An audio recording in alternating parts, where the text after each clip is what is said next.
Oi, gente. Testando aí. Oi, Silvana. Bem-vinda. Obrigada pela força. Isso aí. Primeira a entrar, hein? Ganhou do Frank. Muito bem. Oi, oi, Adriano.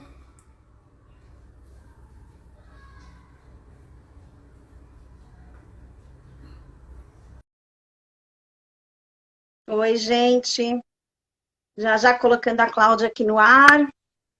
Cláudia, querida. Olá, Esther. Nossa, foi assim, gente, parece que é a primeira vez na vida que eu tô entrevistando alguém, que eu tô fazendo um ao vivo. Não, não sei, acho que muita emoção essa quarentena aí, viu? Tô me sentindo uma garotinha de novo. Ah, Mas, assim, imagina, olha, tão nervoso que eu tô com um galo que eu tentei disfarçar um pouco. Eu tive um pequeno acidente doméstico nessa quarentena. eu acompanhei, gente. Eu também tô tentando disfarçar um monte de coisa aqui, fica tranquilo. Algumas noites sem dormir, o estresse da aula online, que eu tô louca para falar com você disso. Gente, meus filhos em prova essa semana, Cláudia. Bom, eu vou fazer a sua apresentação rapidíssima aqui, que eu quero mais escutar você do que eu falar. Estou esperando aí as pessoas entrarem, né? Porque até entrei um minuto. Enquanto isso, enquanto os meus seguidores vão entrando aqui, vou falar um pouquinho do currículo da Cláudia.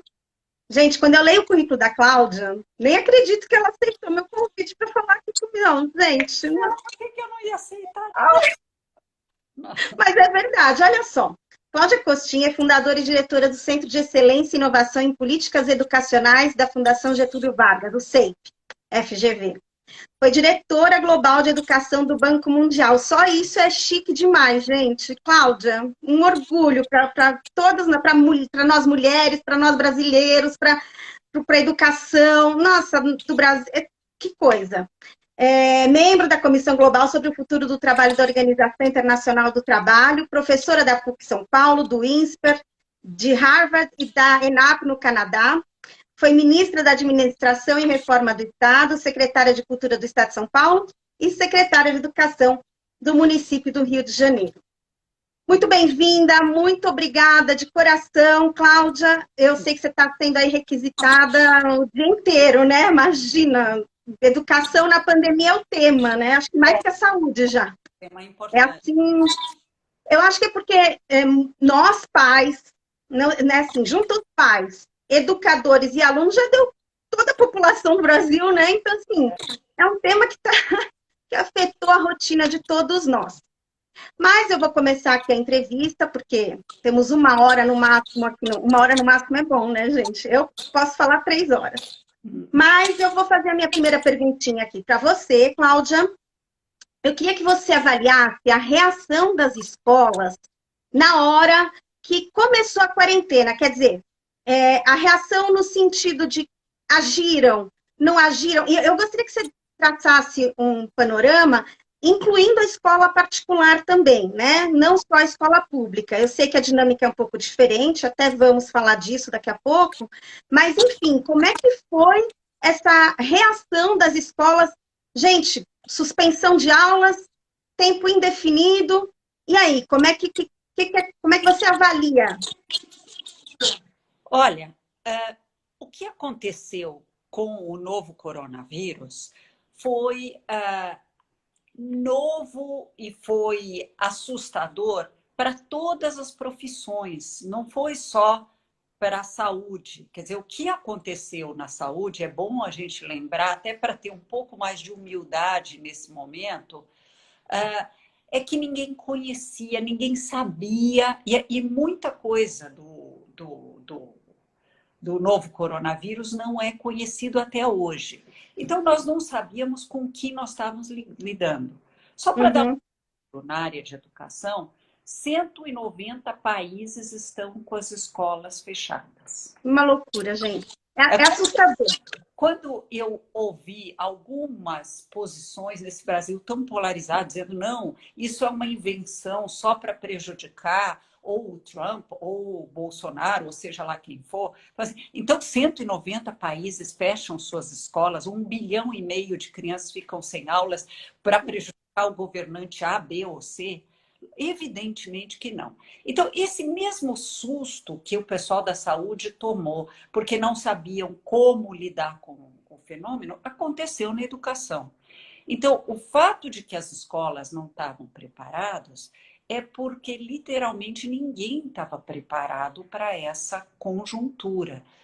Ficar meses sem aula e sem saber muito no começo o que fazer. E tem havido, no Brasil, eu vou agora me ater às escolas particulares, no Tá. Brasil e no mundo, depois eu volto para as escolas públicas, um processo de aprender fazendo. Então, nós estamos vivendo essa conjuntura, então vamos nos atualizar. Nós, da área de educação, eu participo de 2 webinários internacionais toda semana para ver o que estão descobrindo do que funciona em educação ou do que eventualmente funcionou em guerras civis, em guerras. Qual é o protocolo que já foi seguido no mundo, com sucesso ou sem sucesso, em situações parecidas?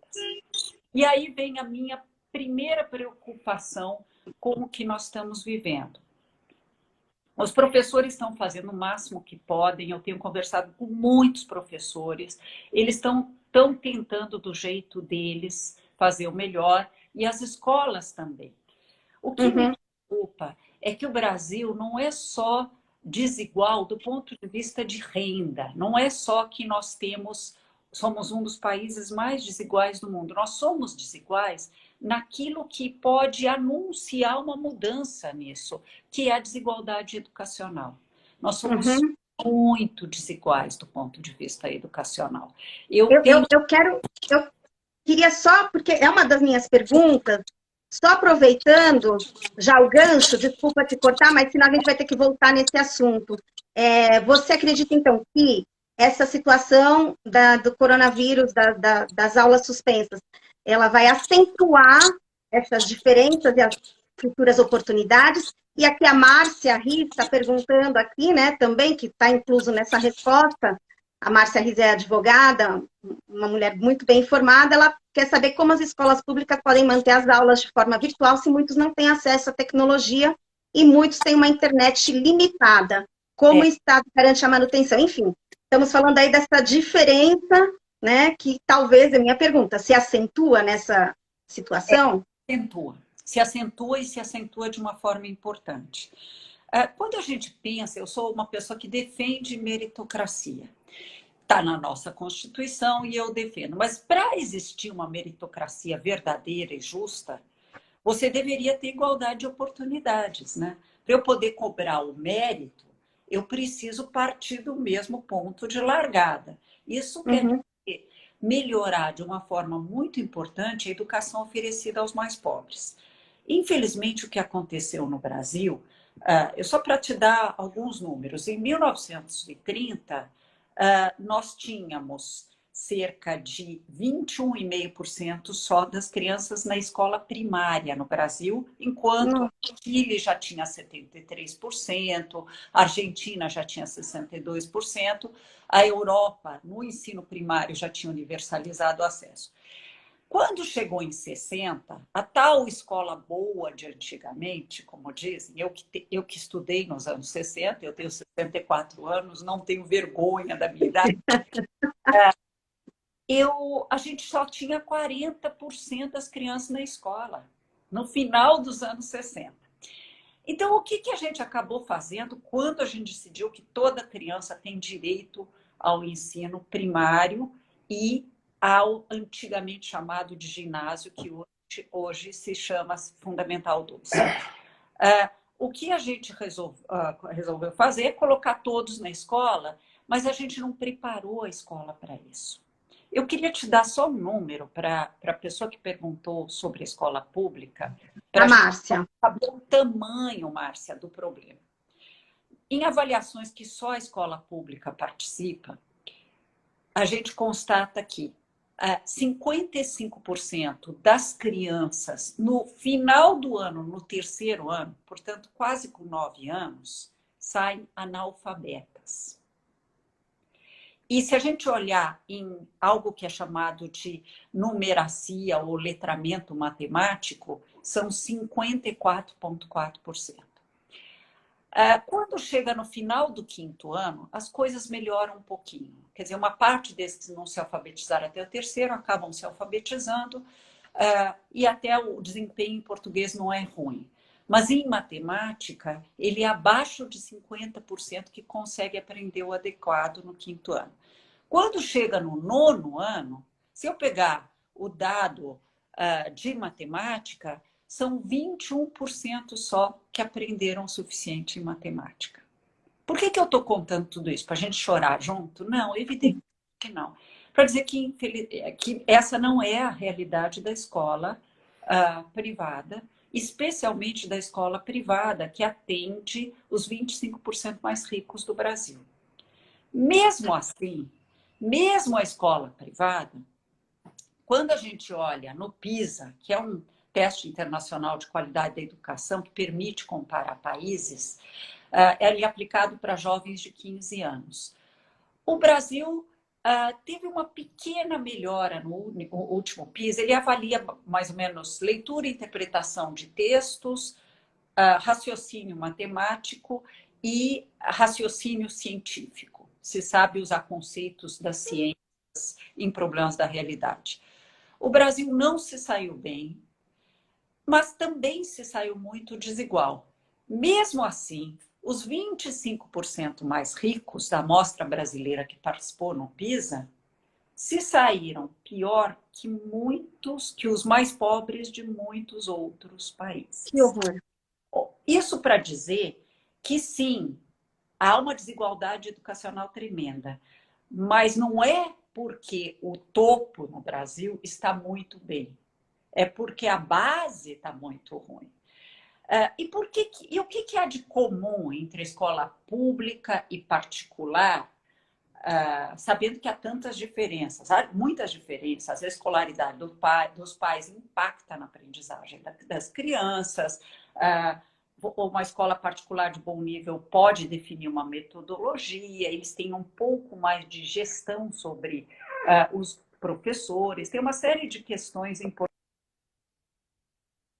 Baixa atratividade da carreira de professor. Enquanto a gente não tornar essa carreira mais interessante, mais valorizada, isso vai ser difícil. E para piorar, a gente na universidade tem um processo de ensino que é excessivamente teórico e muito divorciado do que é necessário para o chão da sala de aula. Quem é da educação aí sabe o que eu estou falando.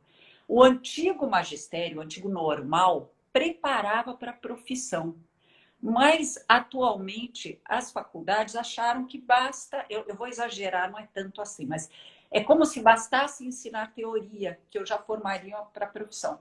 Quando a gente compara com a formação de médico, Stella, imagina se eu preparasse um futuro médico sem ter um hospital universitário de referência, sem esse futuro médico frequentar o hospital universitário e aprendendo aos poucos sua profissão.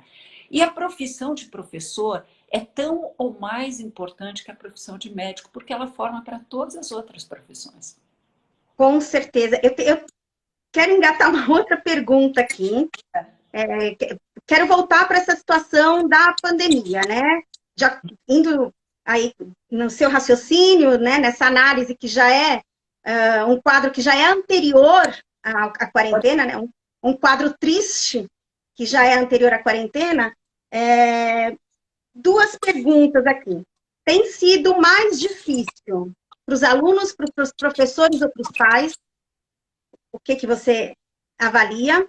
Porque cada um aqui tá chorando a sua parte, né?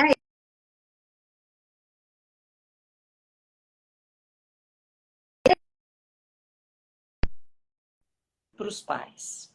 É muito difícil para os pais. Ai, obrigada. Obrigada, porque viu? Muito.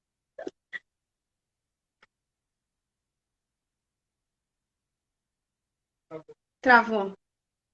Travou, gente, ela já volta. Travou só eu ou ela também? Ou só ou as duas? Voltou, voltamos, Cláudia. Tá travado, desculpa aí, gente, já tá voltando. Oi.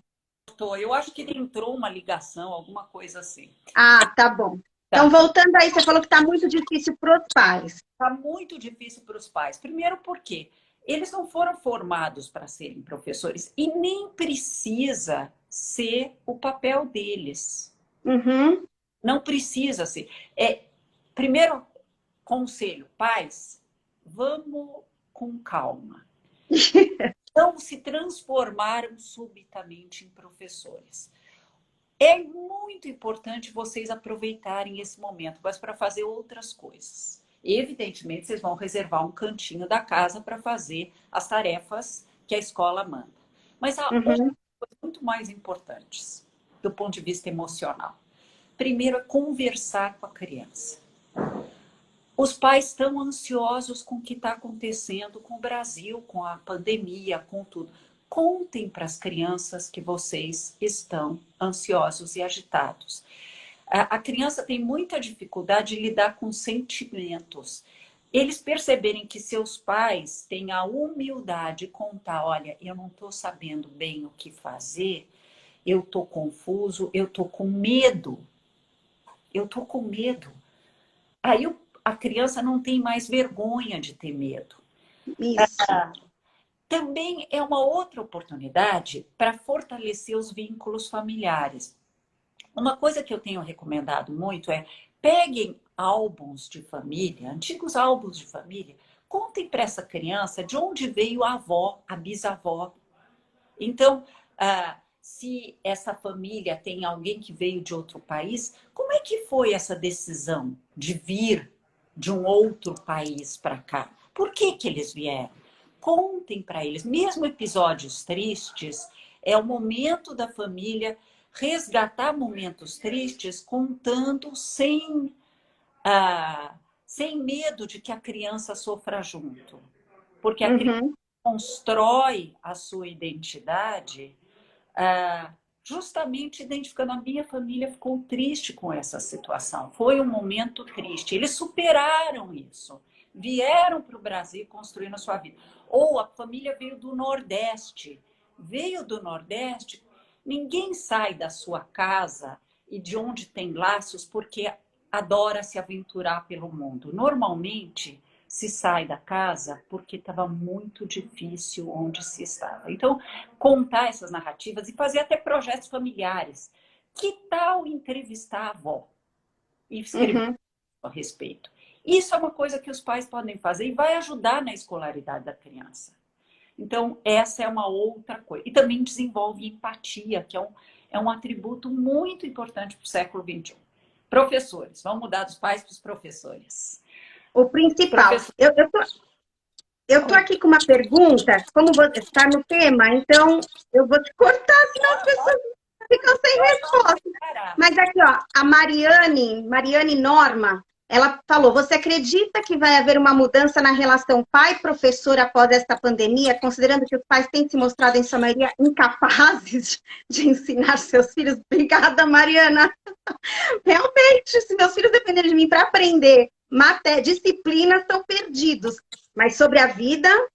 Mas, enfim, essa relação pai-professor vai mudar? Vai mudar, vai mudar. Se a escola lidou direito com essa questão do envio de tarefas e de aprendizagem em casa, essa relação vai se aperfeiçoar. E Uhum. vai se aperfeiçoar só onde já existia um diálogo quase de igual para igual.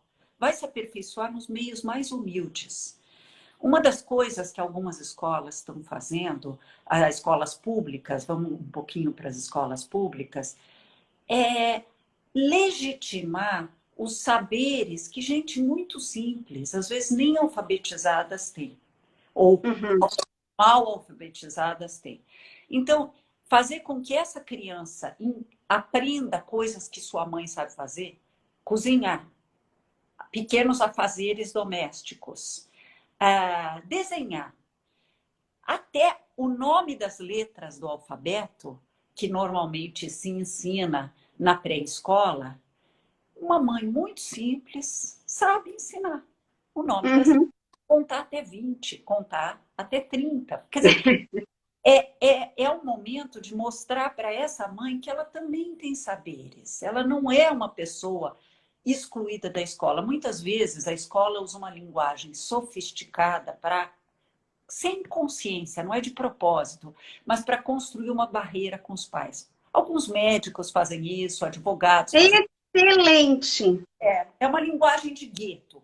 Está na hora de quebrar a linguagem de gueto e a hora de conversar na linguagem de mãe, que mãe possa entender. Então, eu acho que isso vai acontecer. É, Não, vou para uma outra pergunta ainda na linha de pais e escolas, tá? O que nós, pais, devemos cobrar das escolas e dos nossos filhos nesse momento, né? Porque as escolas estão aí se adaptando ao online, as vai testos. Então, o que nós devemos... Porque muitas escolas não estão dando desconto na mensalidade, porque continuam dando aula online. Aí os pais reclamam, enfim.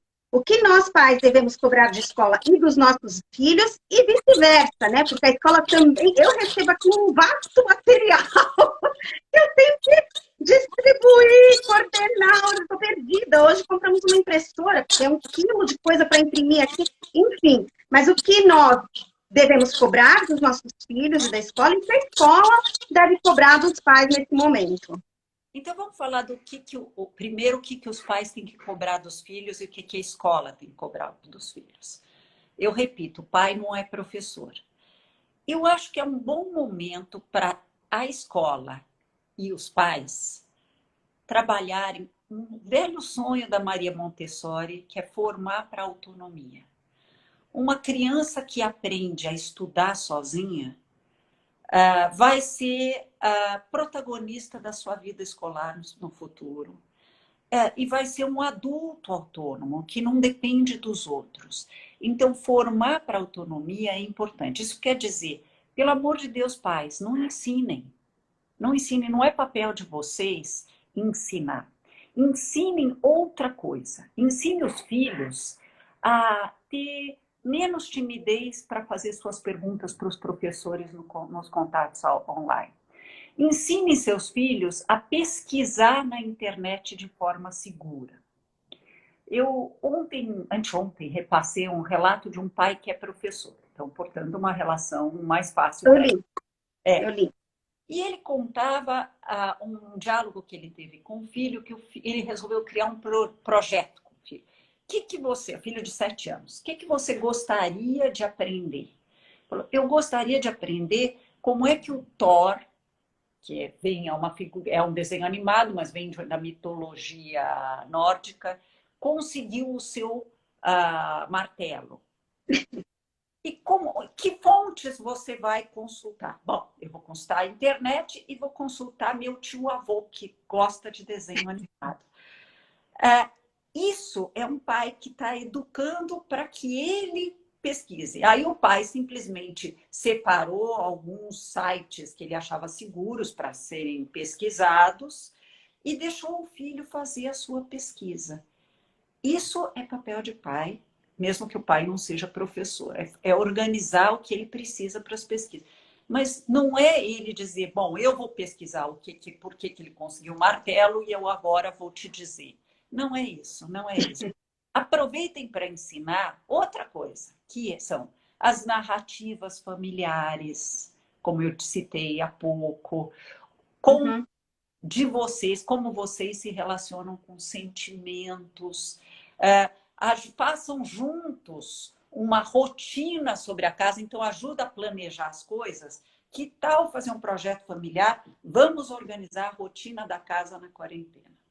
Então, que horas todo mundo se levanta, quem vai pôr a mesa do café, quem vai organizar as coisas. Essas aprendizagens são as aprendizagens dos pais, que os pais devem ser responsáveis. E a escola? Então, vamos falar da escola e dos eventuais conflitos com a escola. Eu queria pedir um pouco de compreensão dos dois lados. A escola está lidando com uma crise sem precedentes. Muitas escolas estão quebrando. Aquelas escolas de educação infantil, ontem mesmo eu tive que atender uma secretária de educação, porque, aliás, de planejamento de Niterói, porque as escolas infantis estão quebrando lá. Então, não é que as escolas estão querendo cortar mensalidades, não aceitam cortar mensalidades porque elas são cruéis. Uhum. É porque elas também estão passando uma situação difícil. Muitas escolas estão aceitando que se pague depois ou cortando mensalidades, mas não tratem as escolas como se houvesse má fé nessa relação. São dois lados que estão saindo prejudicados, a família e a escola, e cabe um diálogo sereno frente a essa dificuldade. Além disso, não é que a escola está mandando tarefas para casa para justificar a mensalidade. O mundo inteiro, 190 países, estão mandando tarefas para casa e os 81,7% dos alunos brasileiros de educação básica que estão em escolas públicas também estão recebendo tarefas para casa. E não é por conta de mensalidade. O que cabe aos pais observar? Essa criança está ficando... Aqui eu vou falar das crianças, depois a gente fala dos adolescentes. Essa criança está ficando horas demais na frente de tela fazendo tarefas escolares, tem uma coisa errada nisso. Né? Porque não é pegar 5 horas de aula que tem na escola e transformar em 5 horas de aula à distância. Os recursos de aprendizagem remota não são adequados para você ficar horas a fio. E até porque na escola você levanta, troca o professor, você vai para o recreio. Não dá para ficar 5 horas, não é funcional. A atenção funciona por 50 minutos, dependendo da idade. Não dá para ficar mais que isso. Então, fiquem atentos se a criança está ficando ansiosa demais, se a criança está exausta. Lembrem que prática de educação física existe em ambiente escolar e deveria existir também em casa. Então, esses meninos precisam gastar energia, isso é saudável para eles. É importante que a escola olhe para a arte também, e não só para português e matemática, porque a arte serve para extravasar emoções. Não é só pelo que a gente aprende, mas o que a gente pode lidar numa situação tão complicada. E, pelo amor de Deus, o professor é muito desvalorizado no Brasil, não desvalorizem mais ainda. A última coisa que o professor, que está tão na linha de frente quanto o médico, ou o enfermeiro, ou auxiliar de enfermagem precisa nesse momento, é de falta de empatia de pais. Eles não sabem o que fazer porque não aprenderam no seu curso de formação e nem na sua formação continuada. Ninguém estava preparado para isso. Então, mais afeto, mais empatia de todos os lados, porque estamos todos...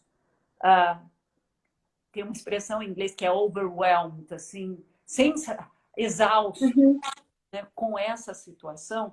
E se a gente pegar um pouco mais leve, tudo vai ficar mais gostoso. Ótimo. Eu tenho aqui uma pergunta de uma professora. Tem gente comentando que está preocupada com a saúde mental dos filhos, enfim, né, a Cleia. Mas eu vou voltar aqui para a professora e vou falar a minha próxima pergunta, que tá junto. A Mariane está falando, como professora tenho trabalhado dobrado, pois além de aprender a lidar com as novas ferramentas, preparo aulas online aptas a serem enviadas à reformulação no planejamento. Essa é a colocação da Mariana. E a minha pergunta: que dica você daria aos professores que estão com dificuldade de se adaptar? Bom, a dica que eu vou dar não vai ser gostosa, hein? Da mesma maneira que eu fui dura com os pais, eu vou falar um pouquinho para os professores o seguinte. Nós todos estamos aprendendo. E não é que depois que acabar isso tudo, nós vamos voltar ao normal. Nós vamos caminhar para um mundo de inclusão digital muito maior, muito maior. Então, aquilo que vocês estão aprendendo na crise é gozado. A crise é uma boa oportunidade para a gente se reinventar. Isso que a gente está aprendendo agora, nessa crise toda, vai servir para depois. As universidades, na formação de professores, vão ter que incluir no currículo competências digitais. A Base Nacional Comum Curricular incluiu como competência 5 a competência digital. Então, esse saber, Mariana, que você está adquirindo como professora, é numa situação de estresse, mas os médicos também estão aprendendo muita coisa numa situação de estresse e vai te servir para depois. Então, é difícil, é desafiador, mas é por isso que precisamos, por isso que eu disse que pais não são professores. Ser professor é uma profissão extremamente desafiadora e complexa. Então, é por isso que nós precisamos de professores profissionais. É tenso, troque com amigos, não tenha medo de fazer perguntas em comunidades virtuais. Vários professores estão se organizando em comunidades virtuais. Chega daquele modelo de professor que tinha aquele planejamento num papel já amarelo, que está dando a mesma aula 20 anos a fio e não mostra para ninguém, porque esse é o meu plano e eu que fiz e eu não mostro. E vamos desenvolver uma competência fundamental para o futuro, que é resolução colaborativa de problemas com criatividade. Colaborativa no sentido os professores juntos discutindo e aprendendo e com criatividade pensando fora da caixa. Então, isso para os professores. Eu vi que tinha mais uma pessoa que falou dos pais, da situação emocional dos pais. Emocional dos pais e dos filhos. Eu queria ressaltar os adolescentes, que você não falou das crianças, né? E mais uma pergunta, só para não esquecer, porque está rolando aqui, uma pessoa perguntou da educação infantil, que tem como maior objetivo a socialização, como suprir essa necessidade nesse tempo de isolamento. Então, vamos falar primeiro um pouquinho, né, do adolescente, do emocional dos pais e filhos, e depois a gente pode falar um pouquinho da educação infantil. Eu estou anotando aqui porque o meu Alzheimer, brincando um pouco, essa altura já está muito. Então, vamos lá falar dos pais, a saúde emocional dos pais. Os pais não estão mal porque estão tendo que ficar com os filhos. Eles estão mal porque eles estão tendo danos econômicos, né? Vamos ser realistas, e porque eles estão com medo disso, tudo que está acontecendo, né? O que é para um pai, para uma mãe de família, essa situação de não saber se vai ter sustento, né? E isso não acontece só na classe C e D, acontece em todas as classes sociais. Se contaminou, se não se contaminou, como proteger a família, especialmente quem tem filhos pequenos ou os pais idosos. Então, nós temos motivos de estresse de sobra. Primeira coisa, cuidem de vocês, pais. Tem que ter uma rotina de exercícios. A gente precisa descarregar essa tensão, né? Eu estou tendo uma vida um pouco doida, porque estou coordenando 50 municípios, a resposta educacional de 50 redes municipais e 3 estados estaduais. Então, mas eu não estou deixando de fazer exercício físico nenhum dia. Eu não estou deixando de tomar um pouco de sol dentro do espaço que eu tenho, que é diminuto, nenhum momento. Reserve um tempo para você. E, independente da visão religiosa de cada um de vocês, cuidem da espiritualidade. Tanto faz, pode ser até ateu, mas todo mundo tem alguma dimensão espiritual. Cuidem disso porque isso é importante para a saúde emocional de vocês. Se vocês se desestruturarem, vocês vão desestruturar os seus filhos. Então, para o bem dos filhos, reservem um tempo para cuidar de vocês. E cuidar de vocês não é voar para a geladeira, comer tudo que vê na frente e falar assim, então, é conveniência, não é disso que eu estou falando. É autocuidado mesmo, é gostar de vocês, né? E com relação aos adolescentes e à saúde emocional de filhos e adolescentes. Tem pesquisas psicológicas que mostram que filhos de pais muito tensos tornam-se tensos. Eles reproduzem o nosso comportamento. Até é uma questão de bom senso, não precisa ser psicólogo para saber disso. Se é irritadíssimo, se o marido e a mulher se tratam aos gritos, as crianças vão se tratar aos gritos e vão tratar os adultos aos gritos. Então, se a gente quer ajudar a saúde emocional das crianças, muita calma naquela hora, todos nós estamos estressados. Aquela velha regra do contar até 10 antes de explodir, de reservar os pequenos conflitos para serem feitos em outro cômodo e não na frente das crianças. As crianças não precisam ser informadas que os pais tiveram uma desavença. Desculpe, pode parecer a moda antiga, mas eu estou falando de coisas muito básicas em educação.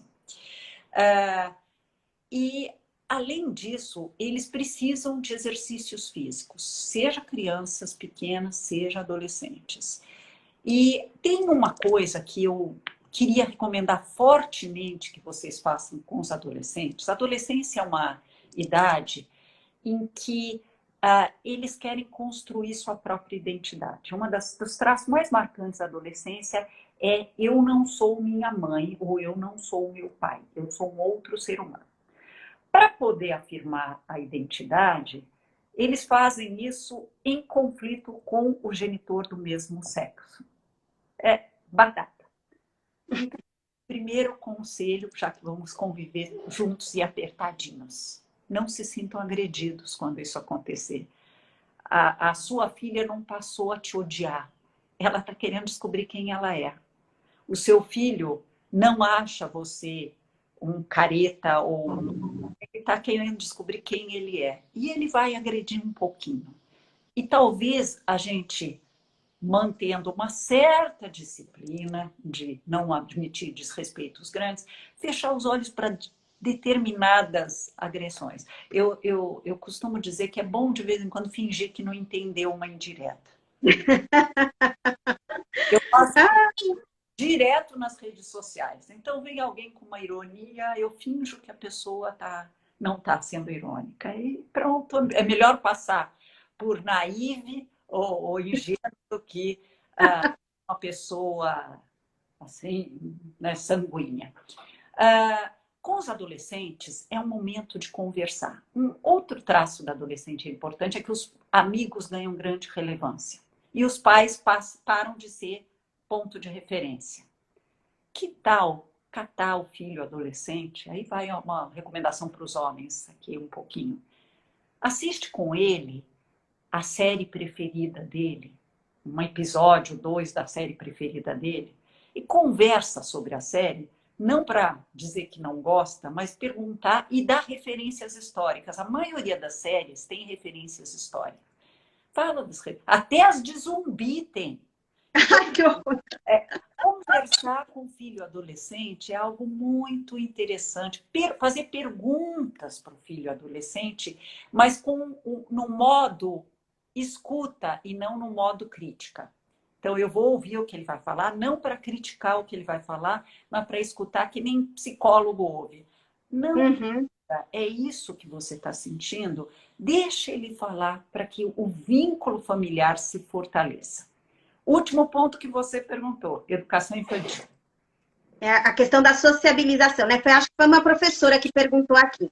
E ela fez muito bem de perguntar, porque ela deve saber que a educação infantil, o eixo central da educação infantil é o brincar.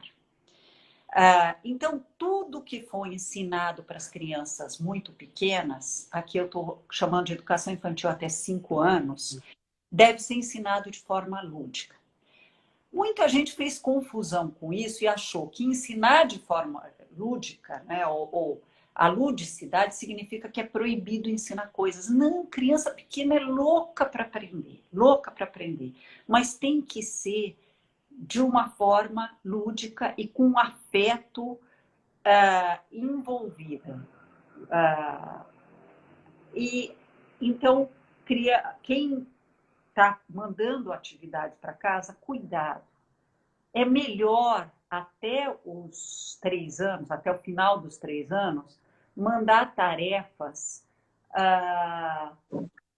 em vez de mandar, desculpe, mandar orientações para os pais, de brincadeiras que os pais podem fazer com as crianças, que são fonte de aprendizado. Eu postei algumas no Facebook, no Eu Twitter. vi lá do Acre, né? Acho que da Prefeitura de Boa Vista. Prefeitura de Boa Não, foi de Boa Vista, é. Não, eu postei também brincadeiras que os pais podem fazer com as crianças pequenas, muito pequenas, aquele de congelar os animaizinhos de plástico e mostrar que o gelo depois derrete. Isso para Uhum. crianças de 2 anos, por exemplo. Então, eu fui Você tá, montando algo.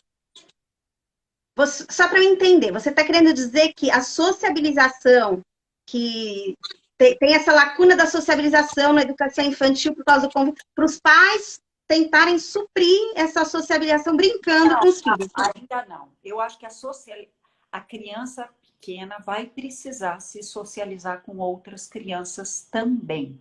Uhum. Mas nesse período nós não podemos fazer isso. Então vamos Ok. ser pãozinhos. O que eu estou falando é como é que os pais podem atuar no processo de garantir algum aprendizado das crianças pequenas. Ok. Então, o ideal é que a professora, então vamos falar do mundo ideal. Mundo ideal, a professora manda por WhatsApp mensagens para a criança, para que ela mantenha o vínculo, e mande orientações para os pais de atividades que os pais podem fazer com a criança muito pequena, até 3 anos. 4 e 5, já pode haver algumas atividades a serem feitas na forma de papéis com atividades, estilo, para quem é de 1900 antigamente, revista Recreio, coisas desse tipo. Quer dizer, brincadeiras que envolvam o letramento, o acesso às letras. Tem, mesmo nesse mesmo pai que é professor, que pôs que a filha dele de 5 anos queria aprender a ler, ele resolveu botar em todos os móveis da casa o nome do móvel escrito. E depois Olha que legal. ele percorria isso com a filha, depois ele reunia isso. Ele reunia alguns deles e falava, vamos descobrir qual que desses que é cadeira? Vamos descobrir qual desses. Então, é um pouco de forma lúdica introduzir as primeiras letras. Né? Ok. Aí eu vou agora, Cláudia, com uma pergunta super importante. A gente tem acho que mais uns 15 minutos, porque o Instagram deixa só 1 hora no ar, né? Só 1 hora. O que você acha que vai acontecer com esse ano letivo? Ou o que você acha que deveria acontecer com esse ano letivo? Muitos pais falam que vamos repetir o ano, não vamos considerar esse ano. Qual o destino deste ano letivo com o coronavírus? Bom, para falar de ano letivo, deixa eu falar uma coisa muito simples. A gente, desde que se inventou a escola, a gente agrupou crianças por faixa etária, né?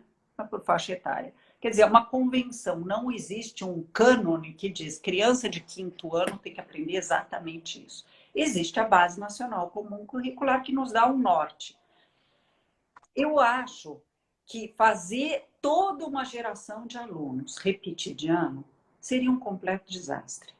Eu acho melhor a gente, ao voltar, eu acredito que no final de maio, eu não sou epidemiologista, não me entenda mal, mas pelo que a gente está ouvindo, tentando entender, é muito possível que em final de maio alguma estratégia de retorno às aulas comece a acontecer.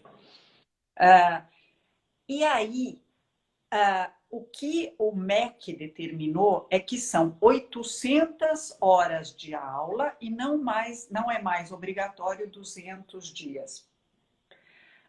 Não sendo mais obrigatório 200 dias, o que vai se fazer? Provavelmente, esse tempo de atividades que está havendo em casa vai contar como horas de aula e vai ter que se complementar isso com sábados ou com 1 hora a mais por dia ou com alguma estratégia desse tipo, ou com atividades que continuarão a ser feitas em casa.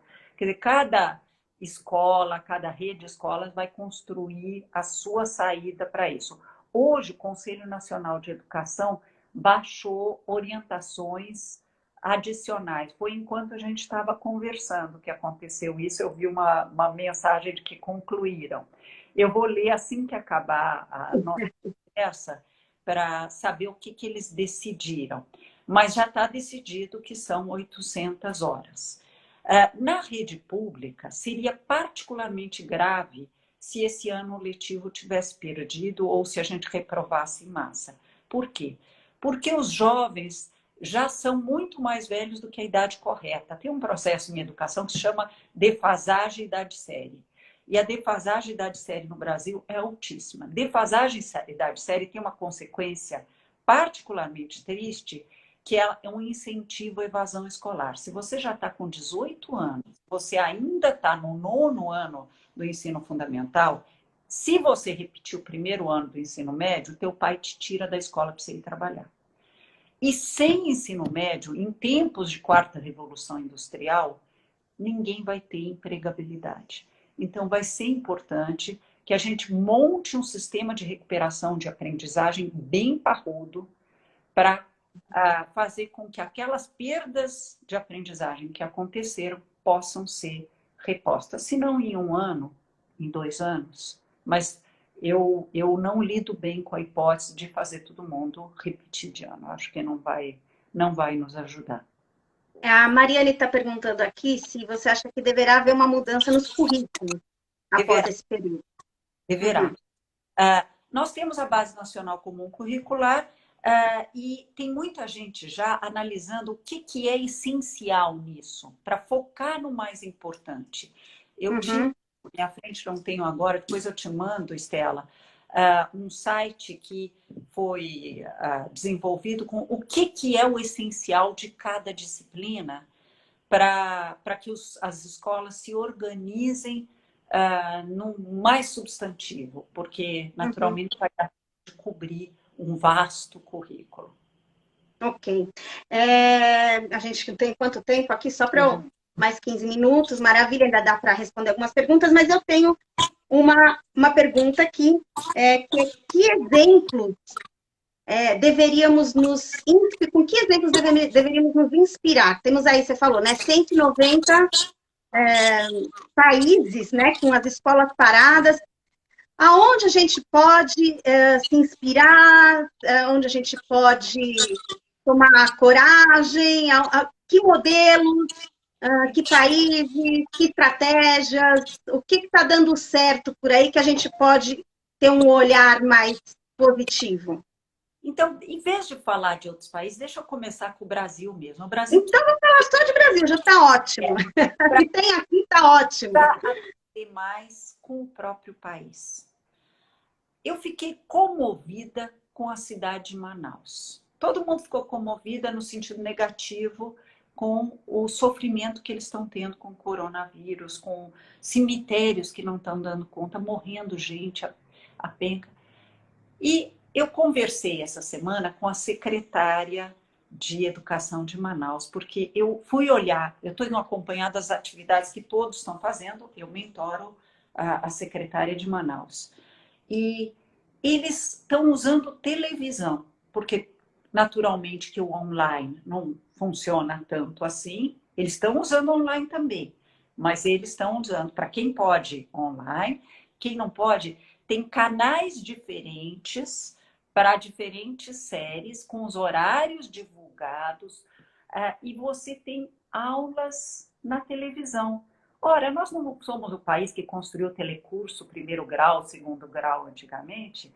Nós não Pois é. somos um país que na floresta amazônica, e aí não é Manaus, é o estado do Amazonas, criou um centro de mídias que irradia aulas para a população ribeirinha, para que eles possam fazer ensino médio sem ter que um professor de física ou química levar 3 dias para viajar para ir, 3 dias para voltar, e depois já está na hora de voltar de novo. Então, Manaus, inspirado na experiência do próprio estado de Amazonas, está dando um show. Um estado pobre,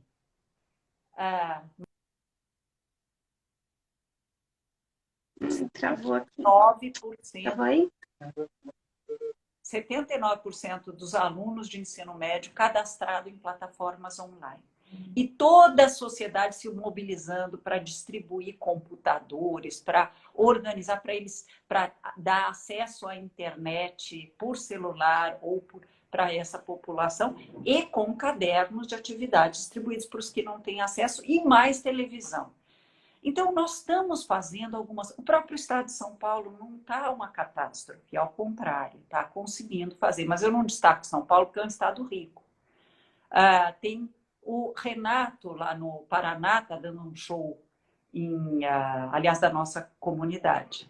Está dando Assim? no Paraná em atividades à distância. Então, nós estamos fazendo, nos foros internacionais, quando falo em países em desenvolvimento, alguns estados brasileiros já estão aparecendo como cases. O que nós precisamos fazer agora, já que é uma das últimas falas agora, é pegar esse aprendizado e fazer com que ele construa uma educação do futuro para o país. Não é perfeito, é cheio de defeitos, como também está sendo cheio de defeitos o que a gente está fazendo na saúde, porque a gente não sabe fazer, a gente está aprendendo. Uhum. Esse aprendizado que nós tivemos possa construir uma educação bem melhor para o Brasil, que nos prepare para o que vem aí, para a quarta revolução industrial, para o futuro do trabalho. Maravilha. Minha última perguntinha, então, um pouco mais ampla, indo nessa linha de raciocínio, você acha que o mundo realmente vai mudar, vai ser diferente? Valores, comportamento, enfim, ou quando isso amenizar, acabar, as pessoas vão esquecer e vão voltar a viver a vida que elas viviam antes, com a mesma mentalidade? Ou realmente você acredita que vai haver uma mudança perceptível e contínua depois desse choque que a humanidade tomou? Então, eu sou otimista, eu fui construída assim, eu não sei não ser otimista. Então, eu acho que a humanidade vai melhorar. Porém, eu sou uma otimista cuidadosa, cautelosa.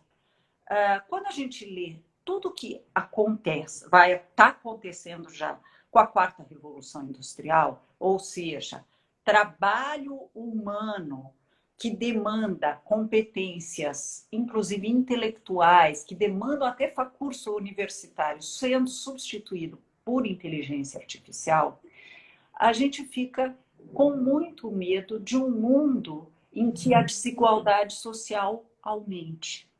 Porque a gente pensa muito em política de segurança pública quando vê violência. Esquece que a raiz da violência não é a pobreza, é a desigualdade social.